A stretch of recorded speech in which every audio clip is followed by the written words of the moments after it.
15 তাৰিখ 15 নৱেম্বৰ এয়া আমাৰ আদিবাসী মুণ্ডা কুল ভিল সাঁওতাল উড়িয়া খাড়িয়া সকলো আদিবাসীৰ এক সংগ্ৰামী উলগুলানৰ দিন। এই দিনটোতে আমাৰ বিৰছা মুণ্ডা ৰাষ্ট্ৰীয় শহীদ ধৰতী আবা বীৰ বিৰছা মুণ্ডাৰ জন্ম। তেওঁৰ জন্মৰ পাছতে বিভিন্ন ঘাত প্ৰতিঘাতৰ মাজেদিয়ে তেওঁ কম বয়সতে ব্ৰিটিছৰ বিৰুদ্ধে সংগ্ৰাম কৰিলে দেশ স্বাধীন কৰিবৰ কাৰণে, জাতিক অধিকাৰ দিয়াবৰ কাৰণে। আৰু সেইকাৰণেই তেখেত 30 বছৰ বয়সতে তেখেতক ব্ৰিটিছ সাম্ৰাজ্যই বিষ দি কিনে হত্যা কৰিলে।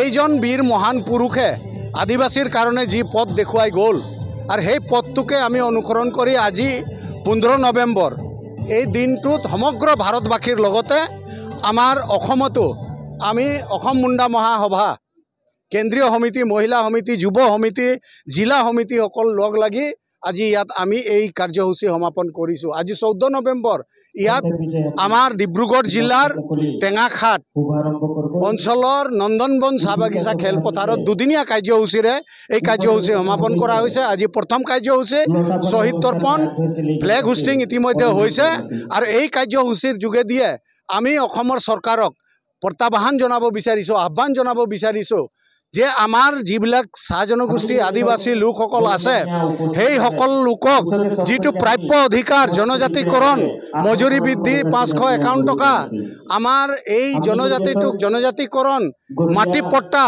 এই ধৰণৰ মৌলিক অধিকাৰ, সাংবিধানিক অধিকাৰ বিৰছা মুণ্ডা যিহেতুকে দেশ স্বাধীন কৰিবলৈ আৰু আমাৰ এই আদিবাসী জাতিটোৰ নিপীড়িত জাতিটোক উদ্ধাৰৰ কাৰণে ব্ৰিটিছৰ লগত কাঁড় ধনুক লৈ কিনে সংগ্ৰাম কৰিলে। আমি ধনু কাঁড় লৈ কিনে সংগ্ৰাম কৰিব বিচৰা নাই, যুক্তিৰে সংগ্ৰাম কৰিছোঁ।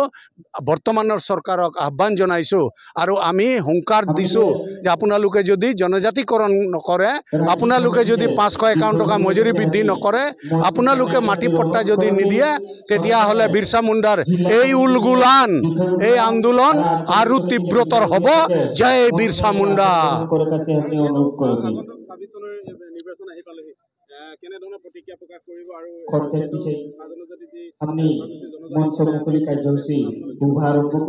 স্বাভাৱিকতে বৰ্তমান বিজেপি চৰকাৰটোৱে আমাৰ অসমৰ কাৰণে, ভাৰতবৰ্ষৰ কাৰণে মানে বিকাশ হৈছে বুলি বিভিন্ন ৰকমৰ ঢাক ঢোল বজাইছে। তেওঁলোকে কি বিকাশ কৰিছে জনসাধাৰণে দেখিছে। কিন্তু অসমবাসীৰ কাৰণে বিৰাট দুৰ্ভাগ্যৰ কথা যে তেখেতে আজিলৈকে জুবিন গাৰ্গৰ মৃত্যুৰ কোনো ৰকমৰ সঠিক তদন্তত আগবাঢ়িব পৰা নাই, দোষীক আজিলৈকে কৰায়ত্ব কৰিব পৰা নাই। SIT গঠন কৰিলে কিন্তু বহু লোকক SITত অন্তৰ্ভুক্ত কৰিব পৰা নাই। কিয়? সন্দেহৰ থলবিলাক থাকি গৈছে। 6 জনগোষ্ঠীক জনজাতিকৰণ কৰা নাই। এই দুইটা ফেক্টৰে অসমত বিজেপিক যে উৎখাত কৰিব আৰু যিহেতুকে 6 জনগোষ্ঠীৰ ভিতৰত আমাৰ চাহ জনগোষ্ঠী আদিবাসীসকল আছে, যিসকলৰ মূল দাবী 47 চনৰ পৰা এই দাবী কৰি আহিছে জনজাতিকৰণৰ আৰু এই মাটি পট্টাৰ অধিকাৰৰ, এইবিলাকৰ পৰা বঞ্চিত কৰিছে। সেয়েহে নিৰ্বাচনত এইবাৰ বিজেপি যে এইবিলাকৰ সন্মুখীন হ'ব লাগিব সেয়া খাটাং, আৰু বিজেপি চৰকাৰ যে উৎখাত হ'ব সেইটো খাটাং। আৰু বিশেষকৈ আজি এই পবিত্ৰ দিনত আজি ধৰতী আবা বীৰ বিৰছা মুণ্ডা আজি জন্মদিন আৰু আজি তাৰিখত অহাকালি 15 তাৰিখে আমি তেওঁৰ জন্মদিনত আমি তেখেতক শ্ৰদ্ধাঞ্জলি জনাম। আৰু বিশেষকৈ আজি তাৰিখত আমি দুদিনীয়া কাৰ্যসূচী অসম মুণ্ডা মহাসভা কেন্দ্ৰীয় সমিতিৰ দ্বাৰা আয়োজিত, জিলা সমিতি ডিব্ৰুগড় তিনিচুকীয়া জিলা সমিতি, চৰাইদেউ শিৱসাগৰ জিলা সমিতিৰ সহযোগত আয়োজন কৰা এই 150 বছৰীয়া জন্ম জয়ন্তীত আমি ভাবিছোঁ যে খুব সুন্দৰভাৱে পৰিচালনা হ'ব আৰু চলি যাব।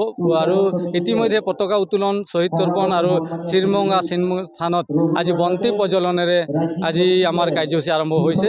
আৰু আশা ৰাখিছোঁ যে এই দুদিনীয়া কাৰ্যসূচীত যিবিলাক কাৰ্যসূচী আছে আজি সুন্দৰভাৱে সমাপন হ'ব।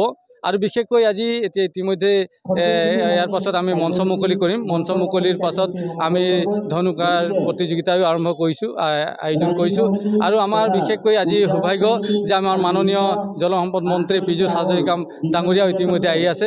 আমি পীযুষ হাজৰিকা মহোদয়ৰ জৰিয়তে, ডাঙৰীয়াৰ জৰিয়তে আমি এটা বাৰ্তা দিব বিচাৰিছোঁ যে বীৰ বিৰছা মুণ্ডাৰ নামত এটা সমন্বয় ক্ষেত্ৰ অসমত স্থাপন হওক, যাৰ দ্বাৰা নেকি অসমীয়া জাতিৰ অস্তিত্ব থাকিব, আদিবাসীসকলৰ অস্তিত্ব থাকিব, চাহ জনগোষ্ঠী যিমান জাতি জনগোষ্ঠীসকলৰ অস্তিত্ব তাতে আমি যাতে বজাই ৰাখিব পাৰিম, তেনেকুৱা এটা সমন্বয় ক্ষেত্ৰ এটা প্ৰতিষ্ঠা কৰিবৰ কাৰণে মানে আমি আজি পীযুষ হাজৰিকা ডাঙৰীয়াক আমি আহ্বান জনাম আজি।